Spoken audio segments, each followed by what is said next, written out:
Hello students, welcome to our channel જ્ઞાન Ganga education. આજે આપણે ચાલુ કરીએ છીએ ધોરણ 10 ચેપ્ટર 1 વાસ્તવિક સંખ્યાઓ. હવે સૌથી પહેલા વાસ્તવિક સંખ્યા કોને કહેવાય? તો જો અહીંયા મેં લખેલું છે કે સમય સંખ્યાઓ અને અસમય સંખ્યાઓના સમૂહને વાસ્તવિક સંખ્યાઓ કહેવાય છે. બરાબર? સમય સંખ્યાઓ અને અસમય સંખ્યાઓ. તો હવે આપણે જોઈ લઈએ કે સમય સંખ્યા કોને કહેવાય. સમય સંખ્યા એટલે પૂર્ણાંક સંખ્યા અને અપૂર્ણાંક સંખ્યાઓ એ મળીને શું બને છે? સમય સંખ્યા. બરાબર ને? પૂર્ણાંક સંખ્યાઓ અને અપૂર્ણાંક સંખ્યાઓ એ બંને ભેગી મળીને સમય સંખ્યાની રચના થાય છે. સમય સંખ્યાને આપણે p ના છેદમાં q સ્વરૂપે લખી શકાય છે. જો અહીંયા લખેલું છે, કયા સ્વરૂપે લખી શકાય છે? p છેદમાં p અને નીચે અંશમાં q, આ સ્વરૂપે એને લખી શકાય છે. પણ શું કે ત્યાં q ની વેલ્યુ એટલે કે છેદની વેલ્યુ 0 હોવી જોઈએ નહીં. બરાબર? ઉપર અંશની વેલ્યુ તમે કોઈ પણ પૂર્ણાંક સંખ્યા લખી શકો, પણ છેદમાં તમે 0 લખી શકો. છેદની વેલ્યુ 0 હોવી જોઈએ નહીં. હવે સમય સંખ્યાના ઉદાહરણ કયા કયા છે? તો જો અહીંયા લખેલા છે: 1 ના છેદમાં 2, 1 ના છેદમાં 5, 3 ના છેદમાં 4. બરાબર? 22 સપ્તમાંશ, પછી 0, 3, 4, આ બધી સમય સંખ્યા જ કહેવાય. હા, જો 0 ની નીચે આપણે કોઈ પણ સંખ્યા લખીએ ને, ધારો કે 1 લખીએ કે 100 લખીએ, કાંઈ પણ, તો 0 ની કિંમત 0 ને 0 જ રહે. 3 ના છેદમાં આપણે કંઈ નથી તો આપણે 1 લખી શકીએ.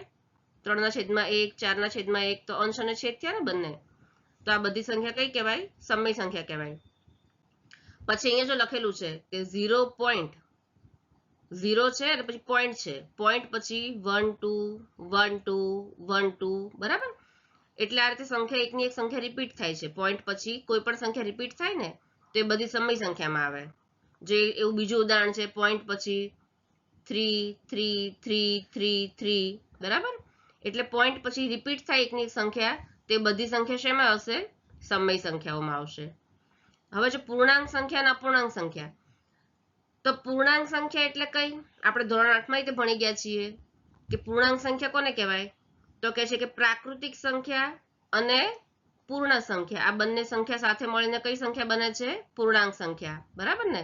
ધન, બધી જ ધન પૂર્ણાંક સંખ્યા, બધી ધન 1 2 3 એ બધી સંખ્યા પ્લસ પૂર્ણ સંખ્યા એટલે 0 1 2 3, અને પછી બધી જ પૂર્ણાંક સંખ્યામાં નેગેટિવ સંખ્યા પણ આવશે. બરાબર?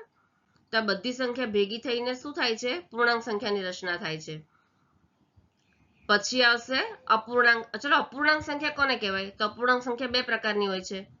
એક તો સાદા અપૂર્ણાંક અને એક દશાંશ અપૂર્ણાંક. સાદો અપૂર્ણાંક એટલે આપણે લખીએ કે 1 ના છેદમાં 2. બરાબર? પછી આપણે ઉપર લખીએ 1 ના છેદમાં 5. બરાબર ને? 5 ના છેદમાં 7. આ બધી સંખ્યા કઈ કહેવાય? અપૂર્ણાંક કહેવાય. પછી દશાંશ સાદા અપૂર્ણાંક કહેવાય એટલે, અને બીજી છે દશાંશ અપૂર્ણાંક એટલે 0.5 લખ્યું છે, 0.5 0.7 2.5 2.9. આ બધી પોઈન્ટ વાળી સંખ્યા હોય ને તો વચ્ચે દશાંશ ચિહ્ન કરો ને, એને શું કહેવાય? દશાંશ અપૂર્ણાંક. એના પછી આવે છે અસમય સંખ્યાઓ. તો અસમય સંખ્યાઓ કોને કહેવાય? કે જે સંખ્યાને p ના છેદના q સ્વરૂપે લખી ન શકાય, તો તેવી સંખ્યાઓને અસમય સંખ્યા કહેવાય છે. બરાબર? અંશ અને છેદના સ્વરૂપમાં તમે જે સંખ્યા ન લખી શકો ને એને શું કહેવાય? અસમય સંખ્યાઓ. જો તો એવી સંખ્યાઓ કઈ છે? તો આપણે ધારો કે હું તમને કહું કે રૂટ વર્ગમૂળમાં 3, પછી વર્ગમૂળમાં 5, વર્ગમૂળમાં 7, પછી વર્ગમૂળમાં છે 11. આ બધી સંખ્યાઓ આપણે લખીએ ને વર્ગમૂળ વાળી, જેનું વર્ગમૂળ તમે ન નીકળી શકે, વર્ગમૂળ જેનું તમે શોધી, હું તમને એમ કહું કે વર્ગમૂળમાં 4 છે, એ સમય સંખ્યા કહેવાય કે અસમય? વર્ગમૂળમાં 4 કહું તો એ કઈ કહેવાય? સમય, કારણ કે એનો જવાબ છે 2. તો 2 તો પછી સમય કહેવાય ને, કારણ કે 2 છે તો આપણે છેદમાં 1 ગણી શકીએ, તો 2/1 તો એ સમય થઈ ગઈ, એટલા માટે અસમય ન કહેવાય. હું તમને એમ કહું કે વર્ગમૂળમાં 16, તો એ સમય છે કે અસમય? તો એ પણ અસમય છે, કારણ કે 16 નું વર્ગમૂળ શું આવે છે? 4. જવાબ છે. બરાબર ને? તો 4 ના છેદમાં પાછો આપણે 1 ગણી લઈએ તો આ પણ કેવી થઈ ગઈ? સમય. એટલે આ પણ અસમયમાં નહીં આવે. પણ વર્ગમૂળમાં 3 છે તો એનું વર્ગમૂળ તમને નહીં મળે. વર્ગમૂળમાં 5 છે, વર્ગમૂળમાં 7 છે, 11 છે, તો આનું વર્ગમૂળ તમને મળશે નહીં. એટલે તમે એને આ રીતે જ લખી શકો. તો અંશ અને છેદમાં લખી શકો નહીં. તો એ બધી સંખ્યા શેમાં આવશે? અસમયમાં. પછી આવશે આપણે જેમાં સમયમાં પોઈન્ટ પછી રિપીટ કરતા હતા ને સંખ્યા, તો આમાં ધારો કે એમ કહું કે 2 પોઈન્ટ, પછી હું કહું 1 2 3 4 5 6, બરાબર. તો આ કઈ આવશે? સમય કે અસમય? તો અસમય આવશે, કારણ કે 1 પછી સિરીઝ છે પોઈન્ટ પછી 1 2 3 4 5, પણ એક પણ સંખ્યા રિપીટ થતી નથી, બરાબર ને? 1 પછી 2 પછી 3 પછી 4 પછી 5 અલગ અલગ સંખ્યા છે બધી. તો આ પણ શેમાં આવશે? અસમયમાં આવશે. પછી બીજી છે પાઈ. પાઈ છે એ પણ શેમાં આવશે? અસમય સંખ્યામાં આવશે ને. કેમ પાઈ? પાઈ અસમયમાં કેમ આવશે ખબર છે? જો પાઈની કિંમત આપણે 2 ગણીએ છીએ, કે પાઈ બરાબર આપણે કઈ ગણીએ? એક તો 22 સપ્તમ આવશે અને બીજી છે 3.14. હે, તો 22 સપ્તમાંશ તો અંશ અને છેદ બંનેનું સ્વરૂપ છે, એટલા માટે આપણે એને શેમાં લીધી? સમયમાં લીધી ને. પણ 3.14 છે તો 22 ભાગ્યા તમે 7 કરો ને, તેનો જવાબ શું હશે ખબર છે? 3.14 અને પછી કંઈક 285 એવી રીતે છે આગળ. તો આ સંખ્યામાં કોઈ પણ સંખ્યા રિપીટ થાય છે? નથી થતી. એટલે 3.14 પાઈ છે ને એ અસમયમાં આવશે અને 22 સપ્તમાંશ એ સમયમાં આવશે. હવે આવશે અવિભાજ્ય સંખ્યા. અવિભાજ્ય સંખ્યા એટલે કે જે સંખ્યાને માત્ર 2 જ અવયવ હોય તેવી સંખ્યાને અવિભાજ્ય સંખ્યા કહેવાય છે. તો ઉદાહરણ કયા કયા છે એના? 2 3 5 7 11, હે ને. એટલે 2 જ અવયવ એટલે કેવી રીતે આપણે કહેવાય? કે ધારો કે 2 આપણે કહીએ, 2 કે 3, ચલો 3 લઈ લઉં, બરાબર. તો 3 છે કયા કયા ટેબલમાં આવશે? એક તો પોતાના ટેબલમાં. હું કહું કે 3 છે તો 3 કયા કયા ટેબલમાં આવશે? એક તો પોતાના ટેબલમાં આવશે 3 એકા 3, અને પછી એકના ટેબલમાં આવશે 1 તરી 3, બરાબર. એટલે 3 અને 1 આ 2 જ અવયવ છે એના. પછી બીજું હું લઈ લઉં કે 7 લઈ લઉં, કે 7 કયા કયા ટેબલમાં આવશે? તો એકના ટેબલમાં આવશે 1 ગુણ્યા 7 બરાબર 7, અને બીજું 7ના ટેબલમાં આવશે. એ સિવાય ક્યાંય આવશે નહીં. તો એક અને એક સંખ્યા પોતે આ 2 જ ટેબલમાં આવે ત્યારે શું કહેવાય? અવિભાજ્ય સંખ્યા કહેવાય છે. અને પછી આવશે વિભાજ્ય સંખ્યા. તો વિભાજ્ય સંખ્યા એટલે કે જે સંખ્યાને 2 થી વધારે અવયવ હોય તેવી સંખ્યાને વિભાજ્ય સંખ્યા કહેવાય, હે ને. એના ઉદાહરણ છે 4 6 8 10 એ બધા. 2 થી વધારે અવયવ એટલે એક સંખ્યા પોતે અને બીજું એકનું ઘડિયો. તો આ 2 માં તો બધા આવે જ, પણ એનાથી વધારે. ધારો કે હું કહું 4, તો 4 છે એના અવયવ કેટલા? 4 કયા કયા ટેબલમાં આવશે? એક તો એના પોતાના ટેબલમાં તો આવશે જ તે 4 એકા 4, પછી એકના ટેબલમાં તો આવે 1 ચોક 4, પ્લસ 2 ના ટેબલમાં પણ આવે છે ને કે 2 દુ 4, તો 2 ગુણ્યા 2 બરાબર પણ 4 થાય. તો એના અવયવ વધી ગયા, એક સંખ્યા પોતે અને એક છે, અને પ્લસ 2 માં પણ આવે છે, તો 1 2 અને 3 છે, તો 2 કરતા વધી ગયા ને. તો 2 થી વધારે અવયવ હોય તેવી સંખ્યાને શું કહેવાય? વિભાજ્ય સંખ્યા કહેવાય છે. પછી છે યુગ્મ સંખ્યા. કોને કહેવાય? તો જે સંખ્યાને 2 વડે નિશેષ ભાગી શકાય તેવી સંખ્યાને યુગ્મ સંખ્યા કહેવાય છે. એટલે જો આધાર કે ઉદાહરણ છે 2 4 6 8 10 12 14, હે ને. 2 વડે નિશેષ ભાગી શકાય એટલે કોઈ સંખ્યાને તમે 2 વડે ભાગો અને એનો જવાબ એની શેષ શૂન્ય આવે તો એને આપણે નિશેષ ભાગ્ય કહેવાય. ધારો કે હું એમ કહું કે આમાં છે કે 6 છે, એને હું 2 વડે ભાગું તો કેટલો જવાબ આવે છે? 6. આમ કરો 6, અને 2 વડે નિશેષ ભાગી શકાય છે કે નહીં આપણે જોઈ લઈએ. 6 ભાગ્યા 2 કરીએ તો 2 તરી 6 આવશે. હવે તો 6 માંથી 6 જાય તો કેટલા વધે? 0. તો આ શું છે? 0 છે એ શેષ છે ને. એટલે શેષ શૂન્ય આવે ને જ્યાં, એને શું કહેવાય? કે નિશેષ ભાગી શક્યું કહેવાય. તો આપણે 6 ને કેટલા વડે? 2 વડે ભાગ્યું તો શેષ શૂન્ય આવી ને. તો શું કહેવાય? કે જે સંખ્યાને 2 વડે ભાગતા 2 વડે નિશેષ ભાગી શકાય તેને યુગ્મ સંખ્યા કહેવાય.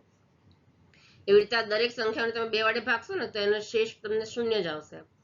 પછી આવશે અયુગ્મ સંખ્યા. અયુગ્મ સંખ્યા એટલે કોને કહેવાય? કે જે સંખ્યાને 2 વડે નિશેષ ભાગી ન શકાય, હે, નિશેષ ભાગી ન શકાય તેને અયુગ્મ સંખ્યા કહેવાય. એટલે તમે 2 વડે ભાગો અને શેષ શૂન્ય ન આવે તો એને શું કહેવાય? અયુગ્મ સંખ્યા. તે ઉદાહરણ છે 1 3 5 7 9 11 13 વગેરે, બરાબર. જો આપણે કોઈ પણ એક સંખ્યા લઈ લઈએ, ધારો કે 9 લઈ લઈએ, તો 9 ને આપણે 2 વડે ભાગીએ, 9 ભાગ્યા 2 કરીએ આપણે તો આપણે જોઈએ કે શેષ 0 આવે છે. તો અહીંયા શું હશે? 2 ચોક 8 આવશે. 2 ચોક 8. તો 9 માંથી 8 જાય તો કેટલા વધશે? 1. તો જો શેષ આ શેષ છે, શેષ 0 ન આવી ને તો આ નિશેષ ભાગી ન શકે એવું કહેવાય. તો એ કઈ સંખ્યા છે? અયુગ્મ સંખ્યા છે. એના પછી છે અવયવ પાડો. તમને કોઈ સંખ્યા આપી હોય, જેમ કે એમ કે 520 ના અવયવ પાડો, તો તમારે શું કરવાનું? એને અવયવ પાડવા માટે કે એને એકમનો અંક જોવાનો, પાછળનો કે છેલ્લો અંક કયો છે, બરાબર? 520 ના અવયવ પાડે તો એકમનો અંક આપણે જોવાનો, કે જો એકમનો અંક બેકી સંખ્યા હોય ને કોઈ, કે ધારો કે એકમનો અંક અહીંયા હું એમ કહું કે 2 હોય, 4 હોય, 6, 8 કે 0, આવી કોઈ સંખ્યા હોય ને, અહીંયા કઈ છે એકમનો અંક? 0 છે. તો એકમનો અંક આવી રીતે આમાંથી કોઈ પણ બેકી સંખ્યા હોય ને તો આપણે એને કેટલા વડે ભાગી શકીએ ખબર છે? 2 વડે ભાગી શકીએ. તો આપણે 2 વડે એને ચાલે. કે પછી એકમનો અંક જો એકી સંખ્યા હોય કોઈ, જેમ કે 1 છે, 3 છે, 5, 7, 9 આવી સંખ્યા હોય તો આપણે એને કોની વડે ભાગી શકીએ? તો એકી સંખ્યા જેવી કે 3, 5, 7, પછી 7, પછી 11, 13, પછી આવે છે 17, 19, આ બધી સંખ્યા વડે તમે ભાગી શકો, બરાબર ને? તો બધા વડે તમારે એક પછી એક ભાગ ચલાવી જોવો પડે કે કોને વડે આ સંખ્યા ભાગી શકાય. હવે 3 માટે કેવું છે ખબર છે? કોઈ સંખ્યા હોય, એકમનો અંક એનો 1, 3, 5, 7, 9 હોય, તો ધારો કે એકમનો અંક 5 હોય તો આપણે એને 5 વડે જ ભાગી શકવાનો ડાયરેક્ટ. એકમનો અંક 5 હોય તો શું કરે? તો ડાયરેક્ટ 5 વડે જ ભાગીએ આપણે. પણ જો એકમનો અંક એ સિવાયનો કોઈ પણ હોય તો 3 વડે ભાગ ચાલશે કે નહીં? એવું કરવું શું કરવું ખબર છે? જે તમને સંખ્યા આપી ને એનો સરવાળો કરવાનો, અને એ સરવાળો જો 3 થાય, સરવાળાને એ સરવાળો તમે કરો અને સરવાળાને તમે 3 વડે ભાગી શકો તો શું થાય કે તમે આખી સંખ્યાને 3 વડે ભાગી શકો, બરાબર? આગળ તમારે જેમ કરવાનું આવશે ને એમ તમને ખબર પડશે, બરાબર? તો સરવાળાને તમે 3 વડે ભાગી શકો તો તમે આખી સંખ્યાને 3 વડે ભાગી શકો. પછી સંખ્યાનો એકમનો અંક 5 હોય તો તમે 5 વડે ભાગી શકવાના. પછી તમારે 7, 9 કોઈ પણ હોય તો દરેકને તમે 7, 11, 13, 17, 19 જેવી સંખ્યા એ પ્રમાણે તમારે વિચારીને ભાગાકાર કરવાના, કરી જોવાનું કે થાય છે કે નહીં, બરાબર? તો ચલો આપણે અહીંયા જોઈએ કે અહીંયા શું છે સંખ્યા? 520 છે. તો એકમનો અંક કેટલો છે? 0 છે ને? તો આપણે સૌથી પહેલા કેટલા વડે ભાગ ચલાવશું? એના 2 વડે ભાગ ચાલશે. ચલો, કેમ? કારણ કે એકમનો અંક 0 છે. તો શું આવશે? 2, પછી અહીંયા 5 છે ને, તો 2 ના ઘડિયામાં કેટલા આવશે? 2 દુ 4 અને 2 તરી 6. તો 2 દુ 4, તો 2 ભાગ ચાલશે. 2 અને 2 દુ 4. તો અહીંયા જે એક વધે છે 5 થાય છે એટલે, તો અહીંયા એક આપણે ગણી લેવાના, ઇનવિઝિબલ આપણે ગણી માનવાના, કઈ એક છે, હા, લખવાના નહીં. 2 ની આગળ એક આપણે માની લેવાના, એટલે 2 અને આગળ 1 એટલે 12 થાય. તો 2 છગ 12 થાય ને? તો અહીંયા આવશે 2 છગ 12 અને 0 છે એમના એમ રહેશે, બરાબર? પછી એ રીતે ફરી 0 છે તો પાછો 2 ભાગ ચાલશે. તો પાછો 2 એકા 2, પછી પાછો 6 છે તો 2 તરી 6 અને 0 છે એમને એમ રહેશે. હજી 0 છે તો પાછો 2 ભાગ ચાલશે. તો 2, હવે આ પહેલું 13 છે તો 2 છક 12 તો આવે છે ને, 13 નો આવે પણ, તો 2 છક 12, એક વધ્યા કારણ કે ઉપર 13 છે તો એક છે, 0 ની આગળ આપણે એક ગણી લેવાના, એટલે 0 અને એની આગળ 1 એટલે 10 સંખ્યા વધી ને, તો 2 પંચા 10 આવશે, બરાબર? 2 પંચા 10. હવે શું છે? 65 છે ને, પાછળ છે 5 છે, તો આપણે જોઈએ કે 5 ભાગ ચાલે છે કે નહીં આનો, કે એકમનો અંક 5 છે તો શું થાય? 5 એકા 5, અહીંયા 5 ભાગ ચાલશે, બરાબર? 5 એકા 5, હવે 6 છે એટલે 1 વધ્યો, 5 ની આગળ 1 વધ્યો ને, તો 5 ની આગળ 1 છે એટલે 15 થાય. તો 5 તરી 15, 13 વધ્યા. હવે 13 તો આપણને ખબર છે કે 13 ખાલી 13 ના ઘડિયામાં જ આવશે, બરાબર? તો ડાયરેક્ટ 13 ભાગ ચાલશે અહીંયા, અને 13 એકા 13, આવી રીતે આપણે અવયવ પાડ્યા. તો અવયવ શું છે? તો આનો જવાબ શું આવશે? બરાબર 2 ગુણ્યા 2 ગુણ્યા 2, 3 વાર 2 છે ને, ગુણ્યા 5 ગુણ્યા 13, એનો અવયવ છે, બરાબર ને? તો 2 કેટલી વાર છે અહીંયા? 1, 2 ને 3 વાર છે, તો 2 ની 3 ઘાત ગુણ્યા 5 ગુણ્યા 13 બરાબર આ રીતે એના અવયવ પડશે હવે જો તમારી બુકમાં અલગ રીતે અવયવ પાડવાનું કહે છે હા બુકમાં જે રીતે શીખવાડ્યું છે ને એ અલગ રીત પણ છે આમાં ધારો કે હું બીજી રીતે અવયવ પાડું તમારી બુકમાં જે રીતે કીધું છે એવી રીતે કે મને એમ કે 520 ના અવયવ પાડો એક આ રીત તો છે એકદમ જૂની ને જાણીતી સરસ મજાની પણ તમારી બુકમાં અત્યારે જે આપ્યું છે ને અવયવ વૃક્ષ જેને કહે છે એ રીતે અવયવ પાડવાના કહેते કેવી રીતે પાડવાના ખબર છે આ 520 છે તો આપણે એની ફરતા સ્ક્વેર કરી દેવાનું હો હવે એકમ નંગ 0 છે તો 2 ભાગ ચાલશે અને અહીંયા કેટલા છે 26 દુ 52 2 ભાગ ચાલશે ને 26 દુ 52 છે આગળ અને પાછળ 0 છે તો 26 દુ 52 બરાબર સ્ક્વેર કરવાનું દરેકની ફરતા અવયવ વૃક્ષ કરો ને અવયવ વૃક્ષની તો અવયવ પાડે ને તો સ્ક્વેર કરવાનું હવે 260 છે પાછળ એકમ નંગ 0 છે તો પાછો ફરીવાર આપણે 2 ભાગ ચાલશે ચલો 26 છે ને આગળ તો તે 2 ભાગ ચાલશે અને 13 દુ 26 13 દુ 26 અને પાછળ 0 છે એમને મૂકી દેવાનો છે ચલો 13 દુ 26 અને 0 છે એમને મૂકી દેવાનો હજી પાછળ એકમ નંગ 0 છે તો ફરી પાછો 2 ભાગ ચાલશે તો ફરી 2 ભાગ ચાલશે અને હવે શું આવશે ખબર છે 2 છક 12 2 છક 12 એક વધ્યો ઇનવિઝિબલ આપણે અહીંયા 0 ની આગળ અને 2 પંચા 10 તો 65 આવ્યા હવે એકમ નંગ 5 છે માટે કેટલાય ભાગ ચાલશે 5 ભાગ ચાલશે હવે બરાબર ને તો ફરી પાછું આમ કરવાનું અહીંયા 5 ભાગ ચાલશે જેના વડે ભાગ ચાલે એ સંખ્યા આગળ લખવાની હો અને 13 પંચા 65 ચલો હવે 13 ખાલી 13 ના ઘડિયામાં જ આવશે આગળ ક્યાં આવશે નહીં તો જો હવે એના ભાગ પડી ગયા તો અહીંયા શું આવશે એના અવયવ કયા આવશે 2 ગુણ્યા 2 ગુણ્યા 2 ગુણ્યા 5 અને છેલ્લે અહીંયા જે સંખ્યા લખી હોય ને એ 13 લખી દેવાની બરાબર તો પણ સેમ જ જવાબ આવે છે એના અવયવ કેટલા છે કયા છે 2 ગુણ્યા 2 ગુણ્યા 2 ગુણ્યા 5 ગુણ્યા 13 તો બરાબર કેટલી વાર છે 1 2 ને 3 તો 2 ની 3 ઘાત ગુણ્યા 5 ગુણ્યા 13 બંને સેમ જ જવાબ છે જો તમે કોઈ પણ રીતે કરી શકો આ રીતે કરી શકો બરાબર આવી રીતે પણ કરી શકો બંને રીતે અહીંયા પણ કરી શકો અને આ રીતે પણ કરી શકો કોઈ પણ એક રીતે તમે કરી શકો છો હવે આપણે જોઈએ લસા અને ગુસા વિશે તો ચલો સૌથી પહેલા લસા એટલે લસાનું ફૂલ ફોર્મ શું છે પૂરું નામ લસા એટલે લઘુત્તમ સામાન્ય અવયવી બરાબર એને શું કહે છે ઇંગ્લિશમાં LCM એનું ફૂલ ફોર્મ છે લીસ્ટ કોમન મલ્ટીપલ હવે તમને કોઈક સંખ્યા આપી હોય તમને એમ કે 12 અને 18 નો લસા શોધો 12 અને 18 નો લસા શોધવાનું કે તો શું કરવાનું બંનેનો લસા આપણે જોડે લઈ લેવાનો આપણે અવયવ પાડે ને આપણે આગળ એવી રીતે બંનેના સાથે અવયવ પાડી લેવાના કે 12 અને 18 સંખ્યા છે તો શું કરવાનું અવયવ પાડવા માટે આપણે આ રીતે લાઈન પાડી 12 અને 18 ચલો હવે જો પાછળ એકમ નંગ શું છે બંનેમાં 18 માં પણ 8 છે અને અહીંયા 2 છે એકમ નંગ છે ને બેકી એટલે આપણે શું કરવાનું 2 ભાગ ચલાવવાનો ચલો 2 તો 2 ના ઘડિયામાં વાર ક્યારે આવે 2 છક 12 અને અહીંયા આવશે 2 નવા 18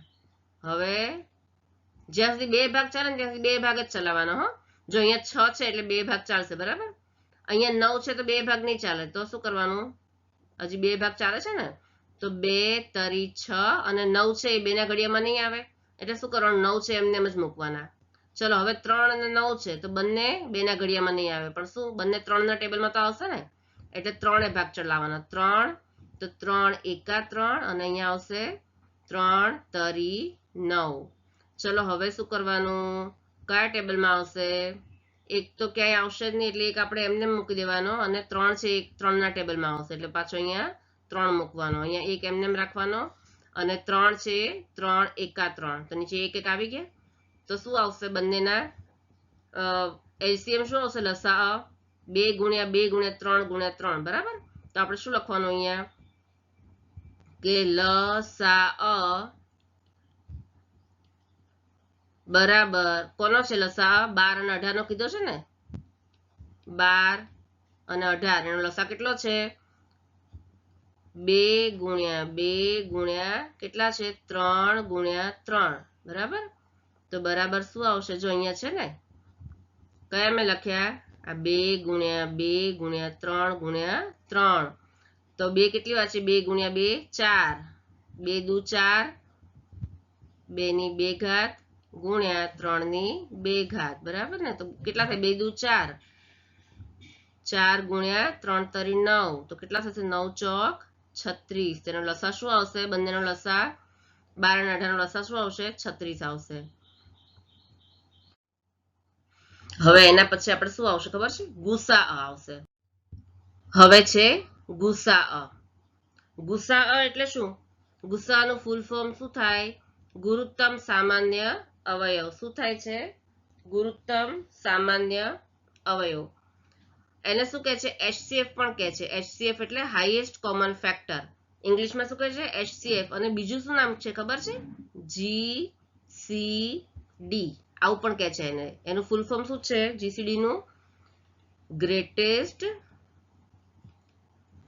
ગ્રેટેસ્ટ કોમન ડિવાઇઝર શું કહે છે એને GCD એટલે ગ્રેટેસ્ટ કોમન ડિવાઇઝર કહે છે ચલો હવે તમને કોઈ બે સંખ્યાનો ગુસા એક્ઝામ્પલ લઈ લઈએ કે ગુસા શોધવાનું કે ભાઈ તમે 10 અને 12 એ બંનેનો ગુસા તમે શોધો તો શું કરવાનું ગુસા માટે બંનેના અલગ અલગ આપણે અવયવ પાડવાના છે 10 અને 12 કીધા છે ને તો આપણે સૌથી પહેલા શું કરવાનું ખબર છે 10 ના અવયવ પાડવાના હવે અવયવ પાડવા તો સાવ સહેલા છે 10 ના અવયવ છે તો 2 ભાગ ચાલશે ને એકમ નંગ 0 છે તો 2 પંચા 10 હવે 5 છે તો 5 જ ભાગ ચાલશે 5 એકા 5 તો ચલો આના અવયવ કયા કયા છે 10 ના 2 ગુણ્યા 5 બરાબર હવે આપણે કોને બાકી રહ્યા છે 12 ના કીધા છે તો 12 ના અવયવ પાડીએ ચાલો તો ફરી એકમ નંગ 0 છે બેકી સંખ્યા છે તો આપણે 2 ભાગ ચાલશે 2 છક 12 ફરી બેકી સંખ્યા છે તો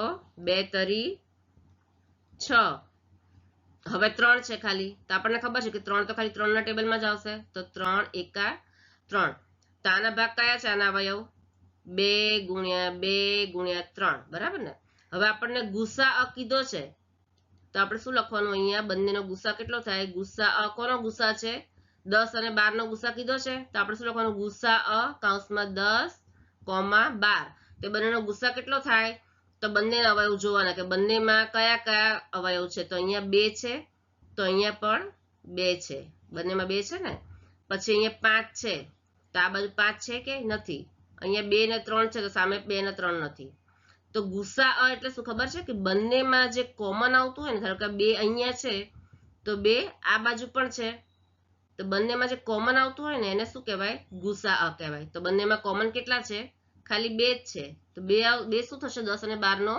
ગુસા થશે બરાબર હવે આપણે લસા અને ગુસા સમજી ગયા ને તો હવે પછી નેક્સ્ટ વિડીયોમાં આપણે શું કરીશું ચાલુ ચેપ્ટર તમારું સ્વાધ્યાય 1.1